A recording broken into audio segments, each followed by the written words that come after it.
The winter wind screamed across the fjord like the howling of wolves, carrying with it snow so fine it seemed to pass through wood and stone alike. Inside the longhouse of Jarl Eriksson, the fire in the central hearth cast dancing shadows against walls that had stood for 3 generations, weathering storms that would have broken lesser structures. Young Astrid lay awake on her sleeping bench, wrapped in layers that represented not just warmth, but centuries of accumulated wisdom, listening to her grandfather's labored breathing from across the hall. The old warrior had survived 40 winters in these lands, had raided as far as the shores of distant kingdoms, had faced Saxon blades and stormy seas, yet each winter grew harder, each night colder. She wondered, as children do when sleep refuses to come, how her ancestors had endured, how they had closed their eyes in darkness knowing the cold waited like a patient predator, ready to claim anyone who let their guard down even for a moment. The longhouse itself was a testament to Viking ingenuity, though Astrid would not learn to appreciate this fully until years later, when she became responsible for maintaining her own hall. The structure stretched nearly 30 meters from end to end, its walls constructed from carefully selected timbers that had been allowed to dry for 2 full seasons before being fitted together with a precision that left minimal gaps. But wood alone could not stop the northern cold, that merciless force that had shaped Viking life as surely as the sea had shaped their ships. Between the inner and outer walls, her ancestors had packed a mixture of moss, clay, and animal hair, creating an insulating barrier that was compressed and maintained each autumn before the first snows came. This practice was not written in any saga or carved on any runestone, yet every family knew it, passed down through demonstration and shared labor, a collective knowledge that meant survival. The sleeping arrangements in the longhouse reflected a social hierarchy that also served a practical purpose in the battle against cold. The Jarl and his immediate family slept on raised platforms along the walls, elevated above the cold air that settled near the floor like an invisible lake. These platforms were not simple wooden benches, but carefully constructed sleeping spaces that incorporated multiple layers of insulation. First came a base of tightly woven birch branches, creating an air gap between the sleeper and the cold wall behind. Upon this foundation lay thick piles of dried heather and meadow grass, gathered during the brief summer months when the land exploded with growth. This bedding was not merely comfortable but essential, trapping air between its countless stems and creating a barrier against the cold that radiated from stone and timber. But it was the furs and textiles that represented the true sophistication of Viking cold weather survival. Astrid's own sleeping space was covered first with wool blankets woven so tightly they could nearly hold water, then layers of sheepskin with the wool still attached, then finally the prized possession of any northern family, thick bear or reindeer pelts that had been carefully tanned and treated with fish oils to maintain their suppleness through years of use. These were not randomly piled but deliberately layered, with the wool facing inward to trap heat generated by the body, and the denser fur facing outward to provide wind resistance and additional insulation. The practice of layering was understood intuitively by every Viking child, learned not from instruction, but from observation and experience, from nights when improper arrangement meant waking with frost on one's hair. The sleeping garments themselves were equally sophisticated. Astrid wore a long woolen shift that extended past her feet, woven from the finest wool her mother could produce from their small flock of sheep. The wool had been processed through a technique called fulling, where it was beaten and compressed in hot water mixed with urine, the ammonia causing the fibers to mat together into a fabric that was nearly windproof. Over this she wore another layer, a tunic of slightly looser weave that created dead air space between the garments, an insulating gap that her body heat would warm throughout the night. On the coldest nights, she would add a third layer, sometimes even a fourth, until movement became difficult but warmth became assured. Her feet were wrapped in wool windings, then covered with socks made from scraps of old garments, finally sliding into soft leather shoes lined with rabbit fur. Every item served multiple purposes, every layer contributed to a system that had been refined over countless winters. The central hearth that dominated the longhouse was kept burning throughout the night, but not in the roaring way one might imagine. The Vikings had learned through harsh experience that a large fire consumed precious fuel too quickly, and gathering wood in winter was dangerous, exhausting work that could itself prove fatal. Instead, they maintained a smaller, steadier fire built from carefully selected hardwoods that burned slowly and produced lasting coals. Before sleep, the fire tender, usually one of the older women whose knowledge was considered invaluable, would bank the fire with a technique that looked simple but required years to master. Hot coals were raked into a concentrated pile, then covered with a layer of ash and peat, creating a smoldering mass that would burn throughout the night, providing steady heat without flames, producing minimal smoke while maximizing the conversion of wood into warmth. Around this fire, the youngest children and the elderly slept closest, occupying the spaces of greatest privilege not because of status but because of need. The very young had not yet developed the ability to regulate their body temperature effectively, while the old found that their bodies no longer produced heat as efficiently as in their youth. This was not written law but understood practice, a recognition that survival of the family unit meant protecting its most vulnerable members. Astrid's grandfather slept just 3 meters from the hearth, his sleeping space built up with extra furs, his water flask kept close, so he could drink without fully emerging from his cocoon of warmth.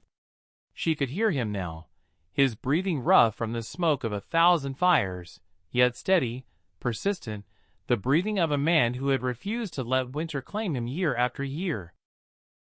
The hours before dawn were the most dangerous, when the fire had burned lowest and the outside cold reached its deepest penetration.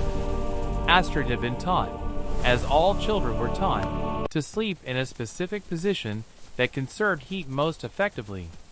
She lay on her side with her knees drawn up toward her chest, her arms wrapped around herself, her head tucked down.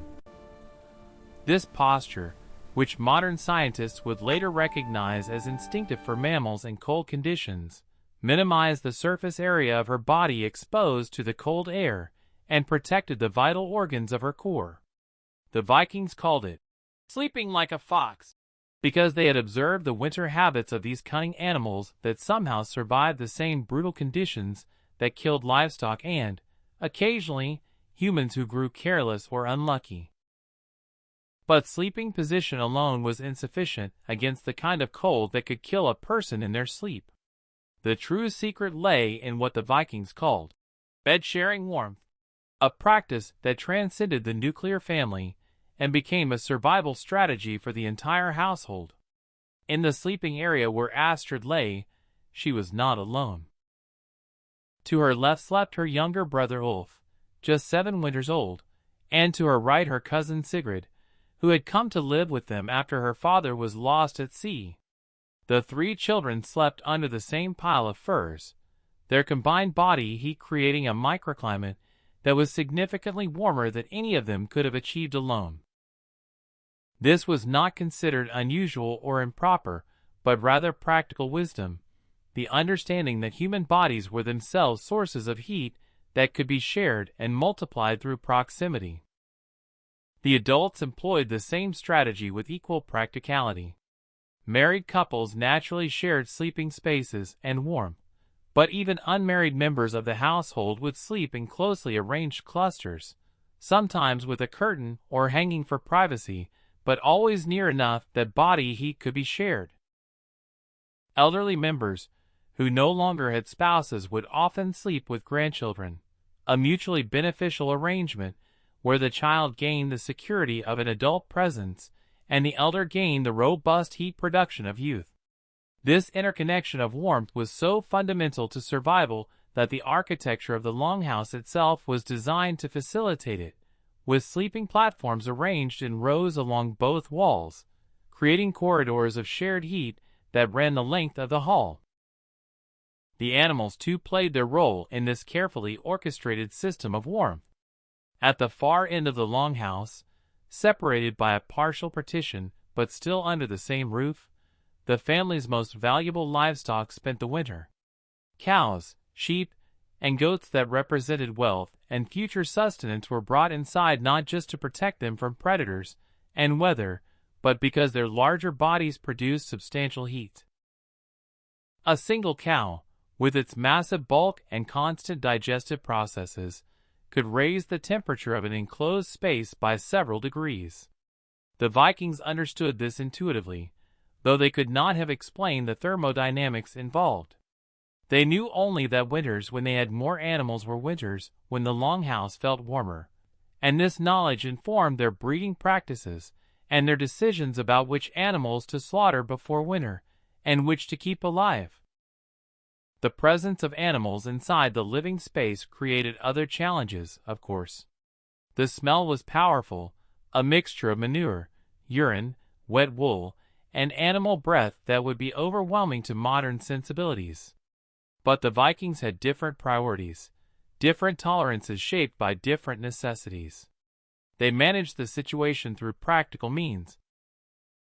Regular mucking out of animal waste, thick layers of straw that absorbed moisture and could be replaced, and careful positioning of the animals downwind of the primary living areas.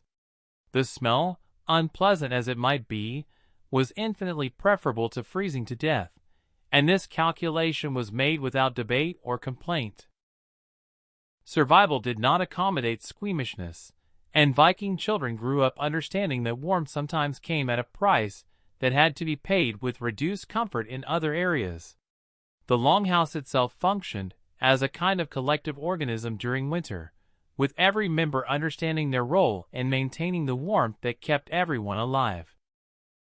The fire tender, usually an elder woman whose experience was irreplaceable, would wake several times during the night to check the hearth, to add fuel if the coals were burning too low, to adjust the ventilation if smoke was building up. This was not a formal duty assigned by the Jarl, but rather a responsibility that came with age and expertise, accepted without complaint because everyone understood that the fire tender's vigilance meant the difference between comfort and catastrophe. When she rose from her sleeping bench, wrapped in a heavy cloak, and shuffled to the hearth to perform her checks, no one questioned, no one complained about the disturbance. Her movements were part of the rhythm of winter nights, as natural and necessary as breathing. The youngest adults, those with the most robust constitutions and the best night vision, took turns as door guards. This was nominally a security position, watching for raiders or predators, but in winter it served an equally important function of preventing heat loss. The main door of the longhouse was a massive affair, constructed from thick planks and designed to seal tightly, but it was not perfectly airtight, and the vestibule beyond it required monitoring. Snow could drift against the outer door, blocking it so completely that morning exit became impossible. Ice could form in the gap between doors, creating a seal that seemed beneficial but actually made opening dangerous.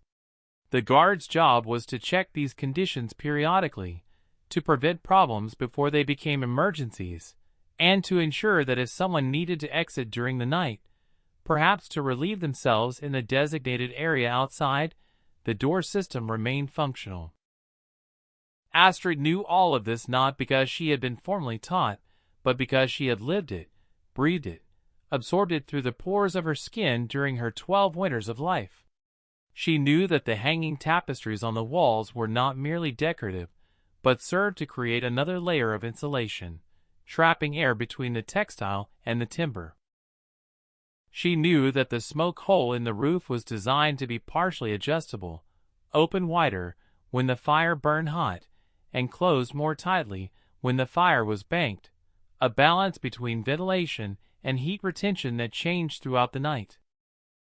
She knew that the leather water flasks everyone kept near their sleeping spaces should be checked before sleep to ensure they weren't completely full, because water expanded when it froze and could burst the container, leaving you with no drinking water and a mess of ice. This knowledge was survival, more valuable than silver or weapons, more precious than the finest furs. It was knowledge encoded in practice, in habit, in the thousand small actions that marked the difference between those who survived winter and those who did not. The sagas spoke of heroes and battles, of voyages to distant lands and treasures won through courage. But they spoke less of this quieter heroism, this daily victory over an enemy that could not be defeated, only endured. The cold was always there, always waiting, and surviving it required not dramatic gestures but constant vigilance, communal effort, and the accumulated wisdom of generations who had learned through trial and error, through success and tragic failure, exactly what it took to keep breathing until spring returned. As Long the night ago, in the deepened shadowed and the valleys, wind a band of outside heroes reached a rose to howling face the crescendo, darkness. Their Astrid courage lit found the her mind path. drifting to the stories her grandmother had told, stories that were not epic sagas but practical histories, cautionary tales that served to educate as much as entertain. She remembered one particular account of a winter 3 generations past, before her grandfather's time, when the cold had come Easy now. earlier The and blade is stayed sharp. longer than I any understand. winter in living Good. Turn memory. it slowly. Feel the balance. Like The this? snow had piled so high that the longhouses looked like mere bumps in an endless white landscape, their smoke holes the only sign that humans still survived beneath. That winter, her grandmother had said, families learned which of their preparations were truly sufficient and which were merely adequate for normal cold. It was during that terrible season that the practice of warmth watches had been formalized in their community. Previously, people had simply slept through the night, trusting in their preparations and their layers. But during that winter, several people had died in their sleep, not from dramatic causes but simply from the slow, subtle theft of heat that occurred when the fire burned too low and the cold penetrated too deeply. The community response had been characteristically practical rather than superstitious. They did not blame spirits or curse the gods. Instead, they created a rotation system where responsible adults would take turns waking periodically to check on the most vulnerable members of the household, to ensure that children's covers had not been kicked off, that elderly sleepers were still warm, that no one's breath had slowed to the dangerous shallow pace that preceded cold-induced death. This practice had been maintained ever since, becoming so ingrained that it happened without conscious thought. Astrid's mother would wake twice each night, moving silently through the longhouse, her hand gently checking the warmth of her children's faces, adjusting furs that had shifted, adding an extra layer if she felt the cold had penetrated too deeply. It was never discussed, never announced, but every child in the longhouse knew their mother performed this ritual, and the knowledge itself provided a kind of psychological warmth, a security that transcended the physical. They were not alone in the darkness, not abandoned to whatever might come. Someone was watching, always watching, ensuring their survival with the fierce protectiveness that was the bedrock of Viking family structure. The preparation for winter sleep actually began many hours before anyone laid down on their benches. As the sun began its early descent in late afternoon, the women of the household would begin the warming rituals that prepared the longhouse for night. First, the evening meal, always substantial in winter, would be prepared over the central hearth. The fire for cooking would be allowed to burn hotter than usual, filling the hall with heat that would be absorbed by the stone foundation, the packed earth floor, and the timber walls. This thermal mass would then radiate that heat back slowly throughout the night, a form of passive heating that the Vikings understood without being able to articulate the physics involved. The meal itself contributed to warmth as well, with hot soup or stew filling bellies and raising core body temperature, preparing bodies for the long fast of sleep. After the meal, heated stones would be prepared for those who needed extra warmth. These were smooth river rocks the size of a man's head, placed directly in the fire until they were almost too hot to touch even with thick leather gloves. These stones would be wrapped carefully in wool cloth, then placed in leather bags, and finally positioned at the feet of those sleeping spaces occupied by the elderly or infirm. A properly heated stone could remain warm for hours, providing localized heat that made sleep possible for those whose bodies no longer produced sufficient warmth on their own. This was not a luxury but a medical necessity, the difference between painful sleeplessness and restful recovery, between gradual decline and maintained health. For the children, there was a different ritual, one that combined practical warmth with emotional comfort. Before bed, mothers would heat water to a temperature just short of scalding, then pour it into sealed clay vessels that had been designed for exactly this purpose. These vessels, about the size of a small melon, would be wrapped in soft wool and given to the children to hold as they settled into their sleeping places. The warmth was immediate and comforting, but more than that, it gave the children something to focus on, something tangible to hold, transforming the abstract concept of warmth into something they could literally grasp. As the vessels gradually cooled through the night, the children would already be deeply asleep, their bodies adjusted to the ambient temperature, the vessels having served their purpose of easing the transition from waking warmth to sleeping cold. The clothing worn to bed was also subject to specific practices that had been refined over generations. Wool, that miraculous fiber that insulated even when wet, was the foundation of every sleeping garment. But not all wool was equal, and families prided themselves on producing the finest sleeping garments they could manage. The wool would be processed differently for sleeping clothes than for day wear, combed more carefully to create longer, smoother fibers that trapped more air and caused less itching against skin that would be covered for long hours. These sleeping tunics would be made deliberately oversized, allowing for multiple layers underneath if needed, but more importantly allowing the body to maintain its natural posture without restriction. Tight clothing, the Vikings had learned, could restrict blood flow to extremities, and poor circulation meant cold hands and feet regardless of how many layers were worn. The feet, particularly, received special attention because the Vikings understood through hard experience that cold feet made sleep nearly impossible. Beyond the wool wrappings and fur-lined shoes, there was another technique used on the coldest nights. Before sleep, feet would be rubbed vigorously, either by oneself or by family members, stimulating blood flow and ensuring the extremities were warm before layers were added.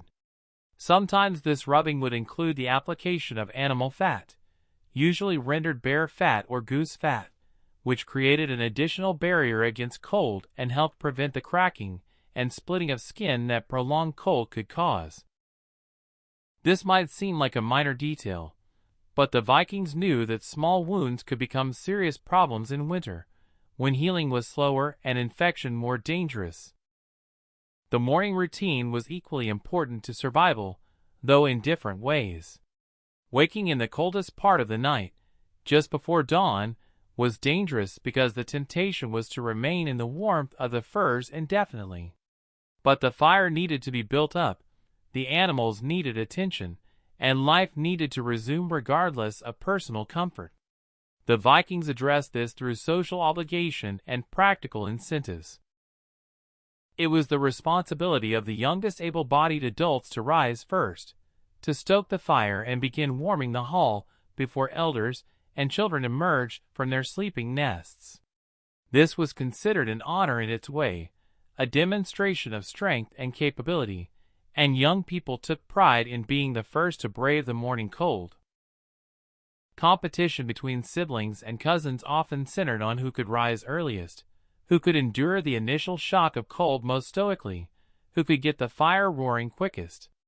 As Astrid lay there, listening to her grandfather's steady breathing and feeling the warmth of her brother beside her, she understood on some instinctive level that she was part of something larger than herself.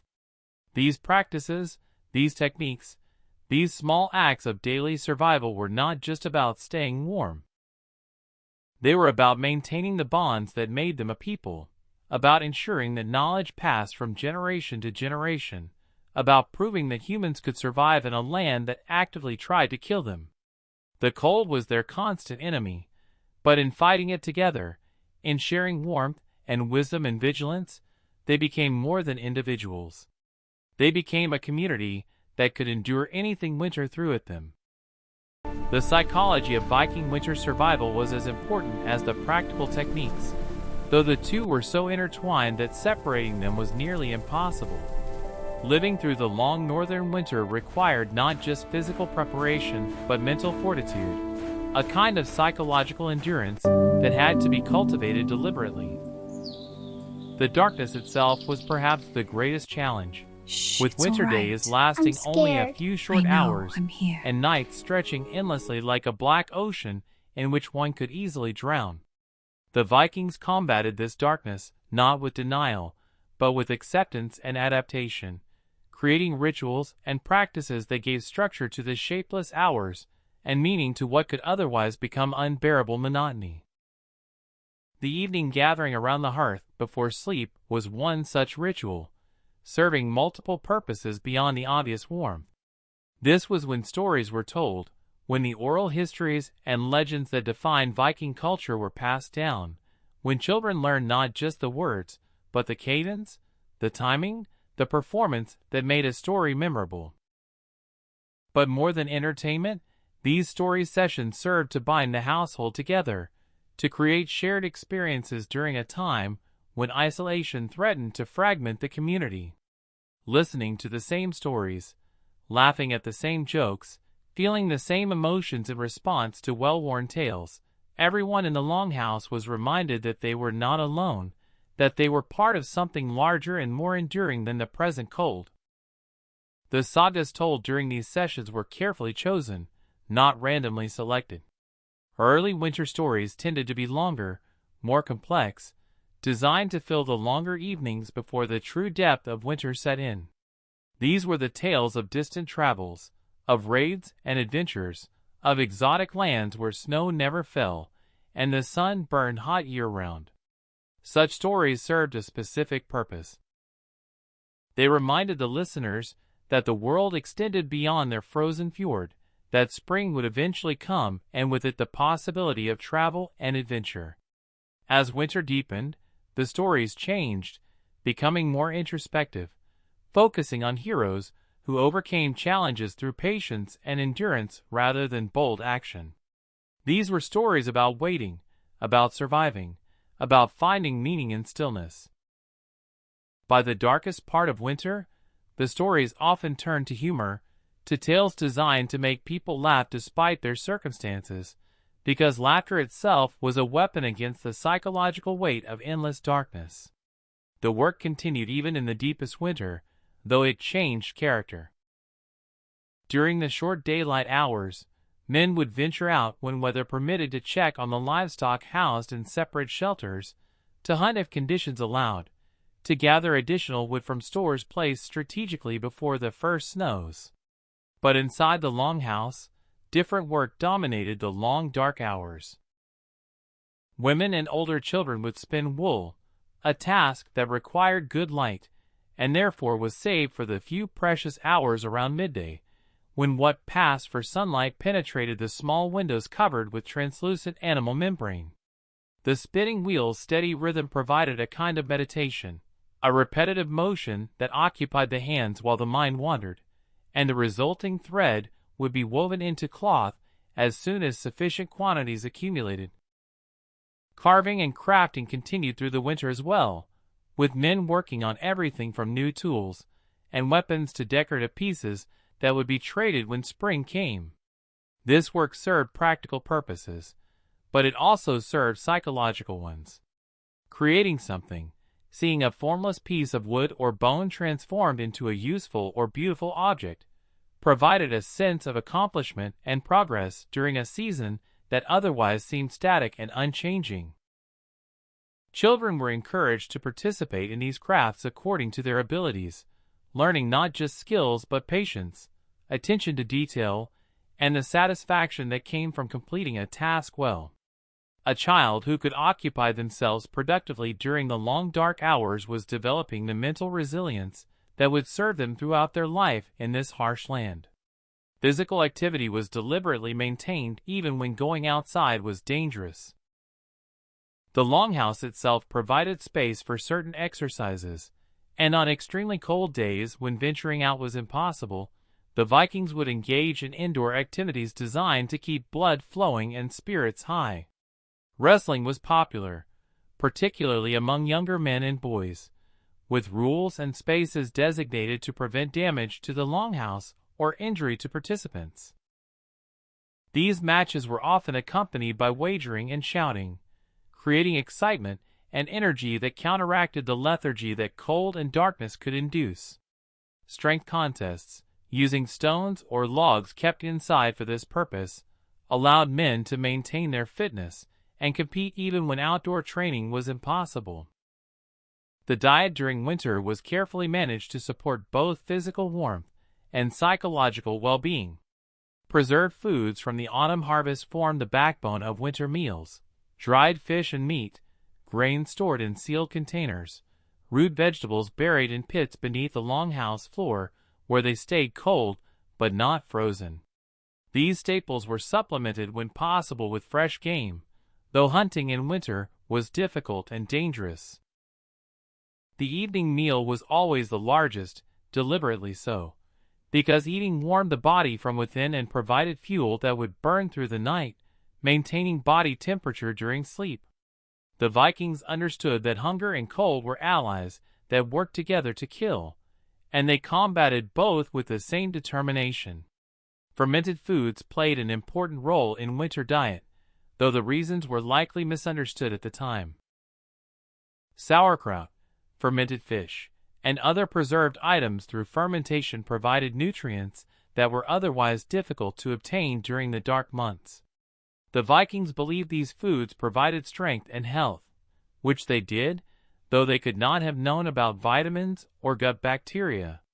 They knew only through experience that families who maintained diverse diets, including fermented foods, tended to stay healthier through winter than those who lived on dried meat alone. This knowledge, like so much Viking wisdom, was empirical rather than theoretical, learned through observation and passed down as tradition. The rare luxuries that appeared during winter feasts had psychological importance far beyond their nutritional value. Honey, carefully hoarded from summer collections, might be added to porridge or mead for special occasions.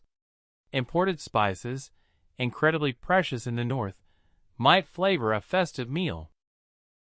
These treats served to break the monotony of winter diet, to create moments of celebration that gave people something to look forward to mark the passage of time in a season where one dark day blended into the next with numbing sameness. The midwinter feast, celebrated at what the Vikings calculated as the darkest point of the year, was particularly important. This feast represented acknowledgement that the worst had been reached and that each day afterward, imperceptibly at first, would bring more light. It was a celebration not of abundance but of survival, a collective affirmation that they had endured the darkness and would continue to endure. Sleep itself became a kind of art during the Viking winter, something to be managed and optimized rather than simply allowed to happen. The elderly, who no longer needed as much sleep, would often wake very early, in the hours before dawn, and maintain the fire while others slept. This allowed the youngest children to sleep longer, their growing bodies requiring more rest, without worry that the fire would die and the cold would penetrate. Teenagers and young adults, whose bodies were resilient and adaptive, would often stay awake latest, their youthful energy providing a kind of buffer at both ends of the night.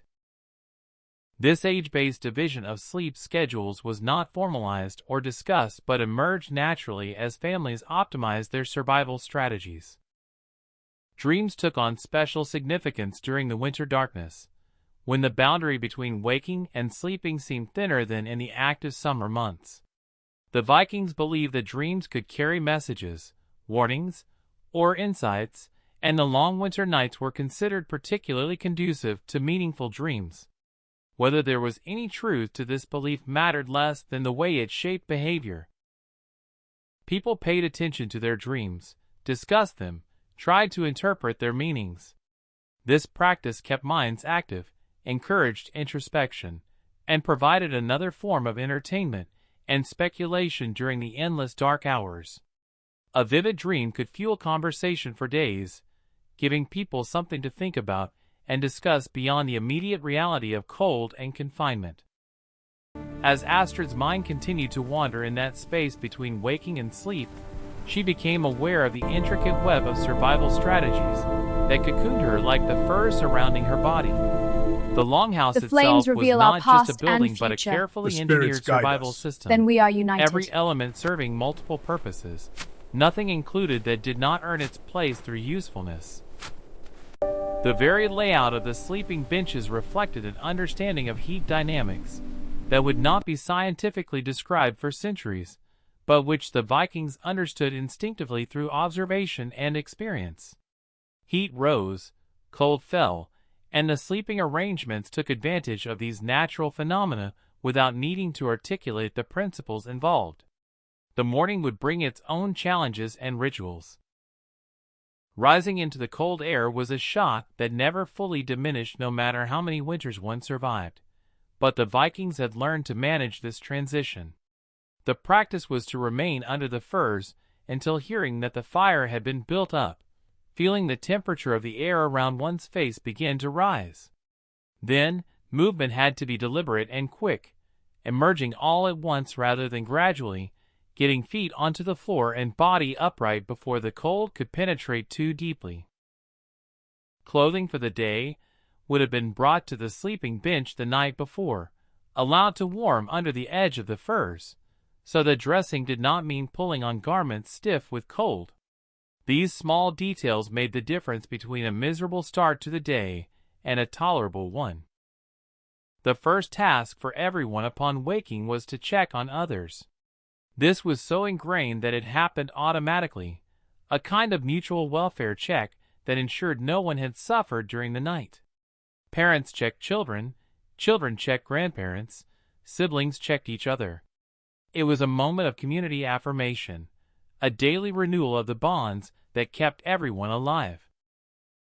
If someone had kicked off their furs during the night, had slept in a position that restricted circulation, had awakened feeling ill or unusually cold, this morning check would catch it before it became serious. The Vikings understood that winter killed through accumulation of small problems, and they were vigilant about addressing issues when they were still small. The ventilation of the longhouse was managed with subtle sophistication. Too little air flow and smoke from the fire would accumulate, making breathing difficult and eyes burn. Too much air flow and precious heat would be lost. The balance was maintained through a combination of the roof smoke hole, which could be partially covered or opened using a pull mechanism, and smaller gaps that were deliberately left in the construction at specific points. These gaps were positioned high on the walls, allowing hot, stale air to escape while preventing cold drafts from entering at floor level. In the deepest cold, some of these gaps would be stuffed with wool or moss, reducing ventilation but maintaining enough air flow to prevent smoke buildup. The fire tender's expertise included knowing when to adjust these ventilation points, reading signs in the smoke, the clarity of the air, and the comfort of the inhabitants to determine the optimal configuration. The social dynamics of winter confinement required careful management as well. Spending months in close quarters with the same people, unable to escape even briefly into private space, created tensions that could easily escalate in the wrong conditions. The Vikings addressed this through established protocols that were more custom than law but no less binding. Disputes were expected to be settled quickly, before they could fester. A system of shared work assignments ensured that no one felt they were carrying unfair burdens. The elderly, whose physical contributions were limited, took on roles as storytellers, advisors, and judges in minor disputes, their wisdom and experience given weight that validated their continued value to the community. Children were expected to be helpful and relatively quiet during the day, but were given latitude for noise and played during designated evening hours when their energy needed release. The relationship with the winter landscape outside the longhouse was complex. The cold was an enemy, but the snow itself was sometimes a friend. Deep snow provided additional insulation around the base of the longhouse, and families would deliberately pile snow against the exterior walls, creating barriers that blocked wind and trapped air. The snow also made certain kinds of travel easier, with skis and sledges allowing movement that would be impossible on bare ground. Hunting certain animals became more feasible when tracks were visible in snow. The winter landscape was not simply hostile but rather indifferent, a set of conditions that could be worked with or against depending on knowledge and skill. As the winter progressed towards spring, subtle signs would be noticed and celebrated. The sun's arc across the sky would change perceptibly, rising earlier and setting later. The quality of the cold would shift, becoming less penetrating even when the temperature was equally low. Animal behavior would change as wildlife sensed the approaching seasonal shift. The Vikings tracked these changes with the attention of people whose survival depended on accurate observation, and the first confirmed signs of spring's approach would be met with relief, so profound it was almost painful. They had survived another winter, had kept the cold at bay through vigilance and wisdom and collective effort, had proven once again that humans could endure in a land that seemed designed to kill them. The knowledge that enabled this survival was never written down in the Viking Age, never codified into manuals or instruction books. It existed entirely in practice, in demonstration, in the accumulated experience of generations living in conditions that tested them every single day. A child like Astrid learned not through formal education, but through observation and participation, through doing tasks alongside adults until the skills became second nature, through making mistakes when the consequences were small and learning before the stakes became fatal. This system of education was remarkably effective, producing people who could navigate complex survival situations with confidence and skill. The modern world has largely forgotten these techniques, made them unnecessary through central heating and insulated homes and electric blankets. But the underlying principles remain valid, representing human ingenuity at its finest. The Vikings survived not because they were inherently tougher than other people, but because they paid attention, because they learned from experience, because they worked together, and because they refused to accept defeat from the environment. Every technique they employed, from the layering of furs to the banking of fires to the sharing of body heat, represented a solution to a specific problem, discovered through trial and error and maintained through tradition. As dawn approached and the longhouse began its transition from sleep to waking, Astrid finally felt herself drifting into deeper sleep, her body satisfied that she had survived another night, her mind releasing its vigilant watch.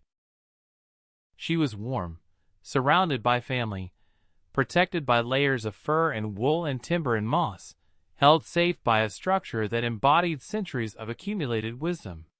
Outside, the wind still howled, and the cold still waited, patient and implacable. But inside, life continued, breath by breath, heartbeat by heartbeat, one winter night successfully endured. Tomorrow night would bring the same challenges, and the night after that, for weeks and months until spring finally returned.